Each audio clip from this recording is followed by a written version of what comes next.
Estamos iniciando mais um programa Saúde e Bem-Estar aqui pela TV Grão-Dourados, a TV da família douradense que você já conhece, e também você já conhece a doutora Elizabeth Castelon. Obrigada, doutora. Obrigada pelo convite. A doutora está sempre aqui conosco, dando a sua parcela de contribuição, ela que tem uma gama de conhecimento. Os assuntos que a gente aborda aqui no programa são muito importantes para a sociedade. E o que a gente vai falar hoje é sobre um tema um pouco desconhecido, eu creio, mas que vai trazer agregar bastante conhecimento para nossas vidas, que é a epilepsia. Doutora, o que é a epilepsia? Explica para a gente.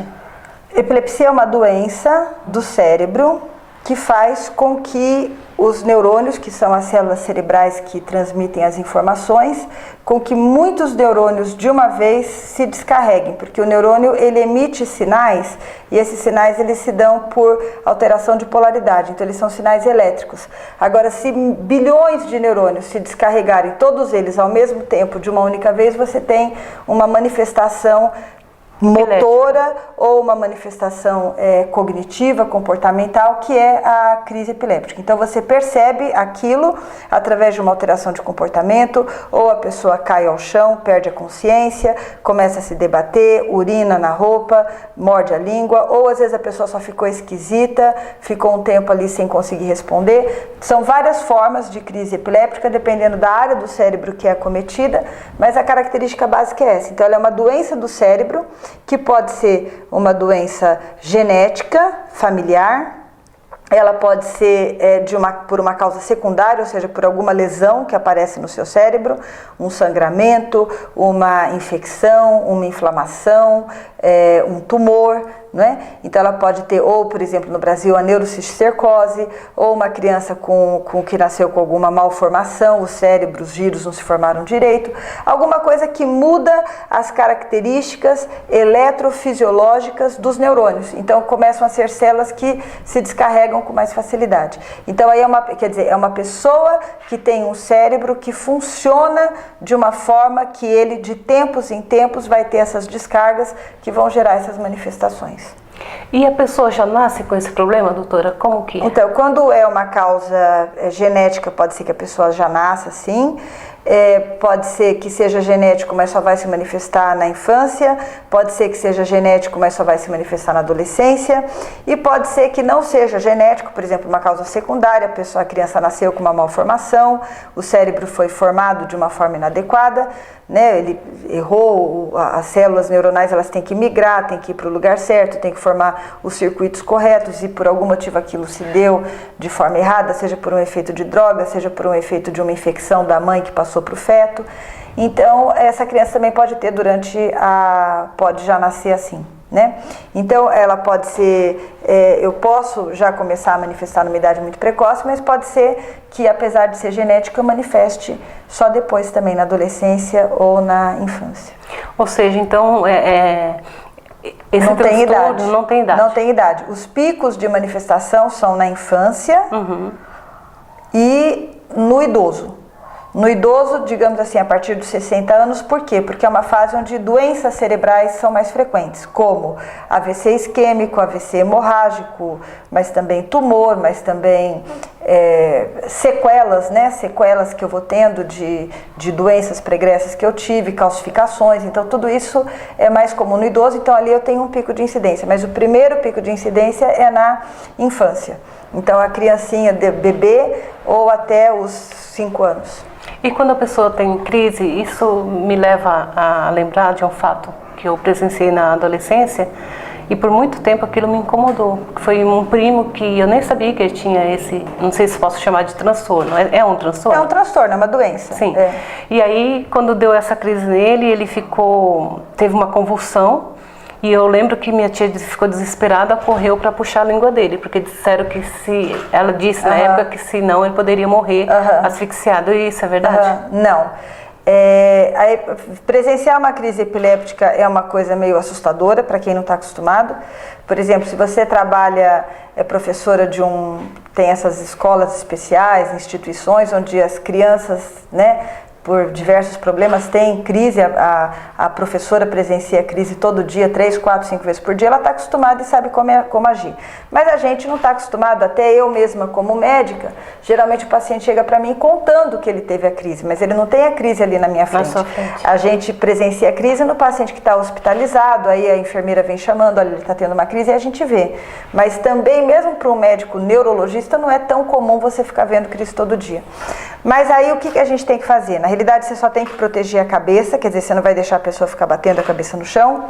Você tem que soltar aqui o pescoço, por exemplo, se tiver uma gravata, um lenço apertado, uma coisa assim, e virar a cabeça da pessoa do lado. Então, na realidade, você tem que fazer pouco. Você deixa a pessoa se debater o que ela tiver que se debater, você deixa ela urinar, você deixa ela morder a língua, você não põe, não tenta colocar a mão na boca, primeiro porque não dá para você engolir a sua língua, né? Não dá para você engolir a sua língua.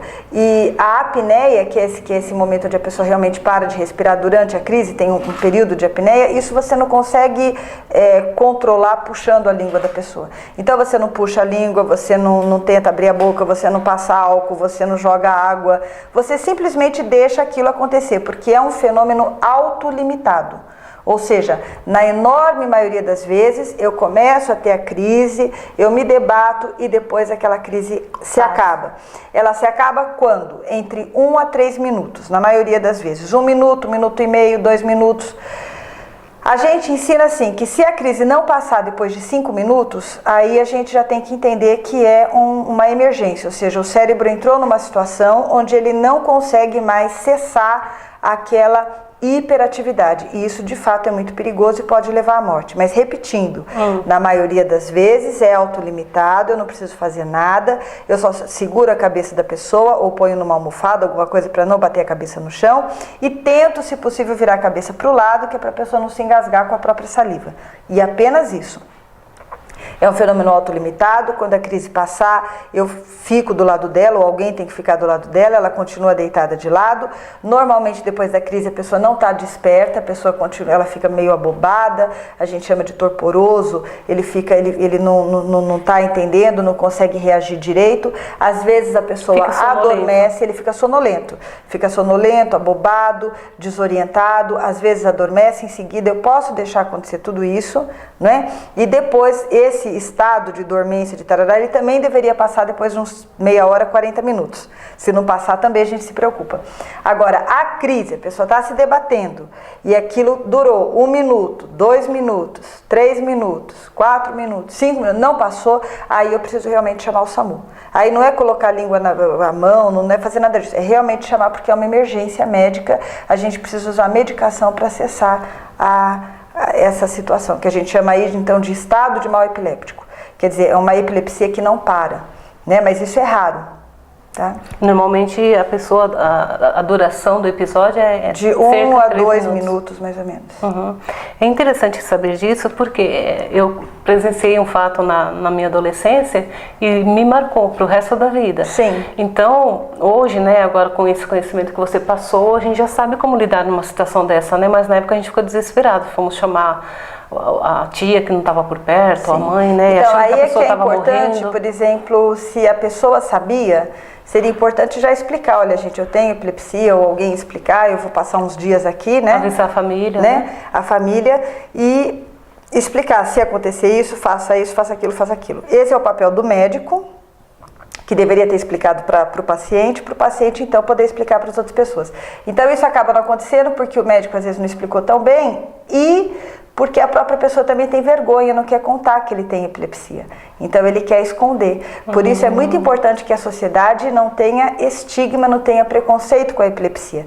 Por quê? Porque é uma doença que já é descrita na Bíblia, e na Bíblia é descrito de uma forma muito confusa, onde a epilepsia fica parecendo uma possessão do demônio e loucura. Então fica nesses milênios, né, em todos esses 2000 anos, a gente carregou uma tradição de entender, ele é epiléptico, então eu acho que ele é doido, ou ele é meio endemoniado, ou ele é possuído, eu tenho que fazer um exorcismo, o que é? E isso, infelizmente, prejudicou muito o tratamento dessas pessoas, porque A pessoa tem uma crise epiléptica, ao invés de procurar tratamento, não, ele vai procurar ajudas místicas, espirituais, sendo que o problema dele não é de ordem espiritual, é um problema de ordem cerebral, bem caracterizado, bem compreendido na medicina, bem descrito, que dá para você observar ali no eletroencefalograma. Muitas vezes aparecem alterações na tomografia, na ressonância,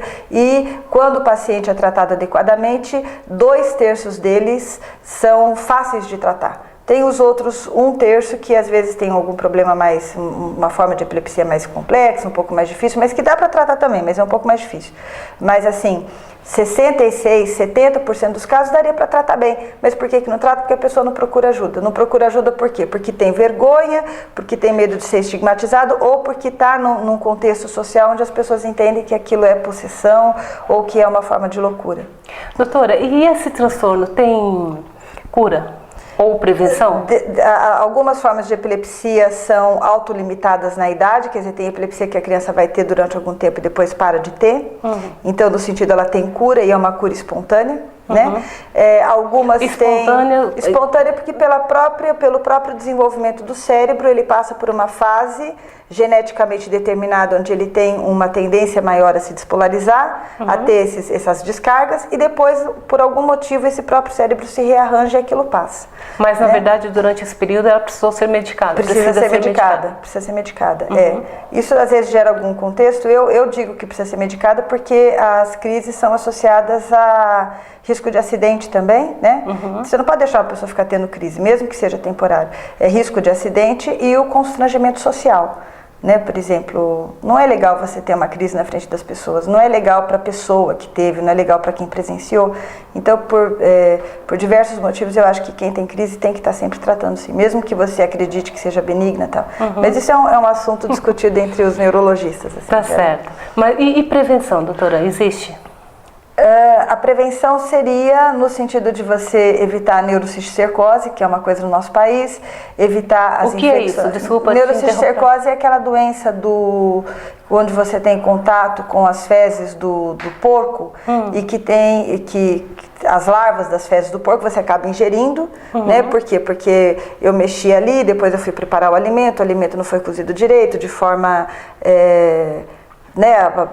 más condições de higiene, e aí essa larva acaba caindo na corrente sanguínea e ela pode gerar esses cistos no meu cérebro, em outros lugares, mas também no meu cérebro. Então, melhorar as condições de higiene seria uma forma de prevenir, e a outra coisa são as condições de gravidez e de parto, né? Porque muitas formas de epilepsia estão associadas a infecções congênitas ou sofrimento perinatal. Então, talvez essas seriam as coisas que dá para prevenir. Agora, tem muita coisa que não dá. Por exemplo, a gente não sabe como prevenir um tumor cerebral. Ou por exemplo, fatores para prevenir um acidente vascular cerebral. Então, controlar a pressão, controlar o diabetes.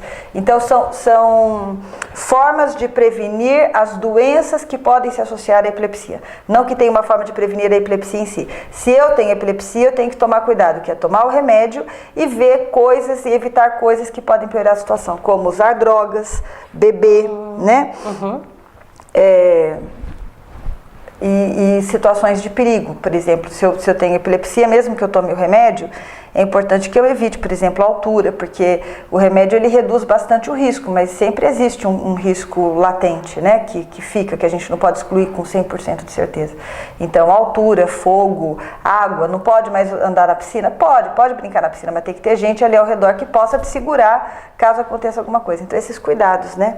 Que tem que estar tomando. Importante falar de drogas, cocaína, álcool, isso piora demais a questão das crises. E eu acho importante falar que o paciente com epilepsia, um dos principais problemas dele é a depressão e a ansiedade e a baixa autoestima. Muitas vezes associada ao estigma, ou seja, ao preconceito das pessoas, porque ele muitas vezes passa a ser visto como meio louco, meio deficiente e incapacitado. Então essa visão a gente precisa tirar, porque isso faz com que o paciente incorpore aquilo mesmo, ele internaliza, ele se vê assim. E as pessoas com medo dele ter uma crise na rua, então ele nunca pode sair sozinho, nunca pode fazer isso, não pode fazer aquilo. A gente precisa encorajar a pessoa a fazer várias coisas, respeitando as limitações, as medidas de segurança, mas uma criança pode participar da aula de educação física sim. pode ir lá passear, pode ir para festa, pode fazer tudo. Então, tudo que a pessoa pode fazer, pode estudar sim. Eu conheci agora há pouco tempo, acompanhei estudante de medicina que tinha epilepsia, uma pessoa inteligentíssima, uma pessoa com um excelente desempenho e está aí, né, hoje profissional, colega.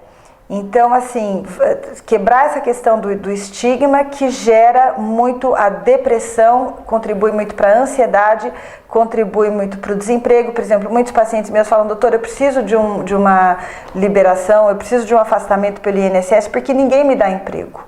Né? Ninguém me dá emprego. Por quê? Porque as pessoas têm, não, mas se eu der um emprego, ele pode ter uma crise aqui, o que vai acontecer? O certo seria você saber lidar com aquilo. Né? Então, você está tomando remédio? Tá, então você não, aqui nessa empresa você não vai poder fazer isso, nem isso, nem isso, nem isso, tá? Mas você vai poder fazer isso. Você pode fazer trabalho no computador, você pode fazer trabalho administrativo, você pode fazer trabalhos de manutenção, tem várias coisas que você pode fazer. Tá, e se tiver a crise, então isso envolve também até mesmo uma política, né? De segurança para que a empresa, enquanto trabalhador, não tenha medo que aquilo se configure como acidente de trabalho, ela vai ter que pagar a indenização. Então, por tudo isso, o que a empresa faz? Ninguém contrata e aí a pessoa fica numa situação de marginalidade social. Então, esse é um grande problema da epilepsia, mais do que a doença em si. Entendo. Né? Doutora, a gente vai para um rápido intervalo, depois a gente continua falando então sobre epilepsia.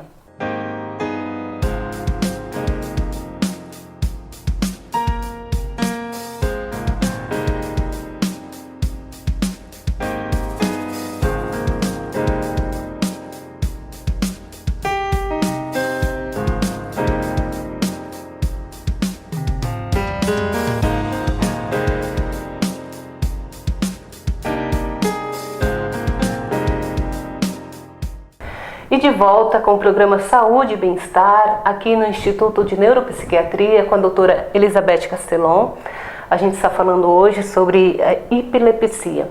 Doutora, as pessoas que são acometidas, né, por esse transtorno, elas têm que ter um tratamento para o resto da vida, logo que diagnosticado o problema? Depende da causa, né? Então, a primeira coisa que a gente tem que fazer quando detecta uma crise epiléptica, então, primeiro eu preciso saber se a pessoa tem epilepsia mesmo. Tem pessoas que podem ter uma crise por um outro motivo. Por exemplo, eu posso ser diabética, eu uso insulina e eu tomei muita insulina e não comi nada, entrei em hipoglicemia, quer dizer, o meu açúcar foi lá embaixo e isso acabou desencadeando uma crise. Então, eu tive uma crise epiléptica, mas eu não tenho epilepsia, porque o problema não está no meu cérebro. Sim. Na realidade, aquilo ali foi uma resposta do meu cérebro a uma situação extrema de alteração metabólica.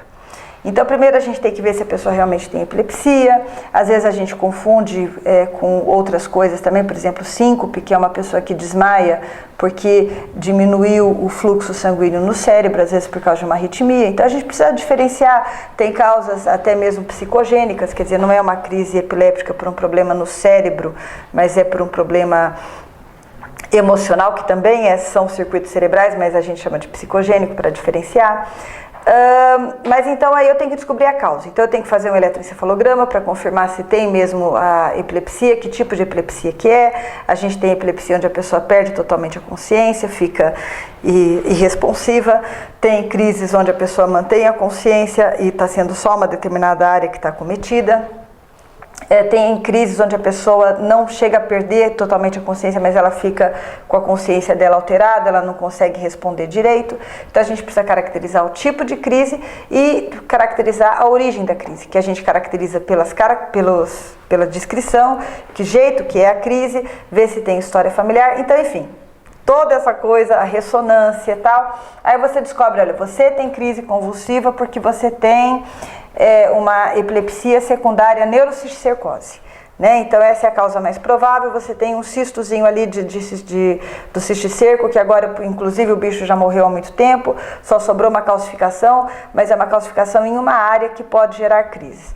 Então você provavelmente vai ter que tomar medicação a vida inteira. Mas eu vou te dizer que se você ficar 5 anos sem crise nenhuma, a gente pode começar a reduzir aos poucos e ver o que acontece. Então, mais ou menos, essa é uma receita assim, meio padrão, né?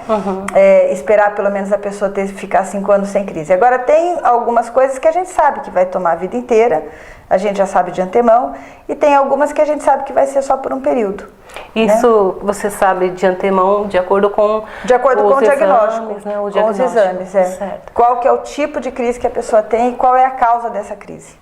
Doutora, e para as pessoas que têm epilepsia, elas têm problemas psiquiátricos? Então, a ideia de confundir epilepsia com loucura, é um cara esquisito, é um cara que eu não posso confiar, é um cara assim assado, essa é uma ideia totalmente errada. Então, a maioria das pessoas com epilepsia, elas são pessoas inteligentes, dinâmicas e normais ou anormais como todos nós, né?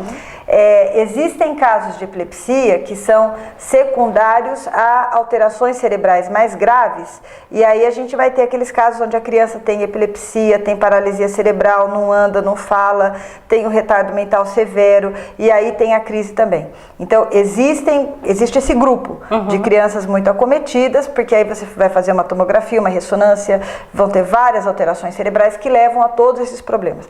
Não tem, a inteligência não desenvolve direito, a parte motora não desenvolve direito e a criança tem crises, tá? Mas tirando esse grupo, a maioria das pessoas que têm epilepsia, elas são pessoas psiquicamente, vamos dizer assim, normais. Saudáveis. No sentido de serem pessoas com quem você pode interagir, em quem você pode confiar, conversar, etc. Agora, elas têm sim problemas psiquiátricos que são principalmente a depressão e a ansiedade. Então, isso é muito comum, depressão e ansiedade. E a gente sabe que algumas formas de epilepsia se associam ao que a gente chama de prejuízo neuropsicológico, porque elas vão atingindo uma área do cérebro, que é a área da memória, que é o hipocampo, né, epilepsia mesial temporal, e aquilo pode ir levando, aos poucos, a pessoa vai tendo um problema cada vez maior de memória, de concentração, de planejamento, né? E a melhor forma de prevenir isso é tomando a medicação para prevenir as crises. Porque quanto mais crises a pessoa tem, mais ela desenvolve essa micro lesão cerebral, que vai prejudicando então ao longo do tempo a memória e tal. Mas repetindo, essa visão do paciente com epilepsia como se ele fosse um transtornado, né? Essa coisa meio leiga de falar, não, ele acha que não bate bem, ele tem epilepsia, isso está totalmente errado. Tá? O que as pessoas mais têm é ansiedade e depressão, e isso tem que ser tratado pelo médico também. Então ele tem que abordar esse aspecto do paciente, porque muitas vezes é a depressão que mais consome e acaba com a vida dele do que as crises esporádicas que ele tem em si. Tá. Doutora, deixa eu ver se eu entendi, porque de repente pode ser a dúvida de alguém em casa. A ansiedade leva à depressão, e a depressão pode levar também a uma crise epiléptica? Não. Na realidade, a pessoa que tem epilepsia, por diversos motivos, ela pode vir a ter depressão.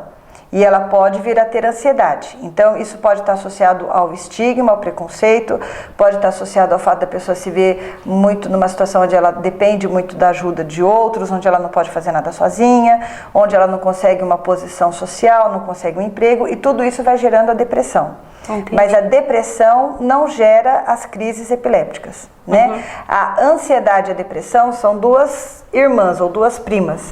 A ansiedade tem muito a ver com medo, apreensão, agonia, e a depressão é a tristeza. Então, muitas vezes a depressão e a ansiedade caminham juntas, né? Mas as duas não predispõem ou provocam as crises. Entendo, tá certo. E nós estamos já caminhando para o final do programa, e eu gostaria, doutora, que você deixasse também, como sempre eu peço para você fazer, as suas considerações, porque, como eu citei no início do programa, né, na minha infância eu presenciei um fato, uma crise epiléptica, e aquilo me causou trauma, né? Então, como que as pessoas podem, em casa mesmo, a família, pode prevenir e orientar, né, os membros da família para que não presencie uma situação assim? Então, é importante cobrar essa orientação do médico para que você não tenha dúvidas. Aí é importante você orientar, que as pessoas da família estejam orientadas. E uma coisa que aproveito para falar, na escola, orientar na escola. Então, a mãe tem que explicar muito bem para a professora, e a professora tem que explicar até mesmo para os coleguinhas. Então, por que ela tem que, às vezes até tira a criança da classe, mas explica para os colegas o que aquela criança tem, porque se ela não explicar principalmente se a criança tiver tido uma crise e as outras tiverem presenciado, essas crianças vão comentar aquilo com os pais e vão trazer de casa todo o preconceito, todas as explicações erradas que os pais possam estar fazendo. Então, é importante que a professora explique para desmistificar, para tirar todos os enganos e os falsos saberes sobre a epilepsia. Então, é muito importante explicar, olha, então isso pode acontecer, mas é uma pessoa normal. Quando acontecer isso, a gente vira a cabeça dele do lado, a gente protege a cabeça, depois alguém vai ficar do lado dele ali, ele vai dormir um pouco e depois ele vai voltar, vai estar tudo bem. E isso é uma coisa que acontece no cérebro, que sofre uma descarga, parará, tal. Explicou o lado científico, o lado anatômico, para que superstições não surjam, né? Quando a gente não tem explicação científica para as coisas, surge a superstição, que muitas vezes é preconceituosa, então que pode detonar a socialização daquela criança, né? Pode passar a ser vítima de bullying. Então é o esclarecimento da família, é você esclarecer. Se eu tivesse epilepsia, eu carregaria comigo na carteira, ou até mesmo num crachá embaixo ali, dizendo: eu tenho epilepsia, por favor, faça isso, não faça isso comigo, né? Eu acho que para que todo mundo soubesse o que tem que fazer e não fizesse besteira. Com certeza. Doutora, muito obrigada. Obrigada. Obrigada porque você está sempre participando do nosso programa, esclarecendo, tirando dúvidas, né? E trazendo bastante conhecimento para a gente. É divertido conversar com você. É bom. Obrigada. Obrigada. E você conheceu um pouco mais hoje sobre a epilepsia e eu espero que isso tenha agregado para você informações importantes. Muito obrigada pela sua audiência e eu espero você até o nosso próximo encontro.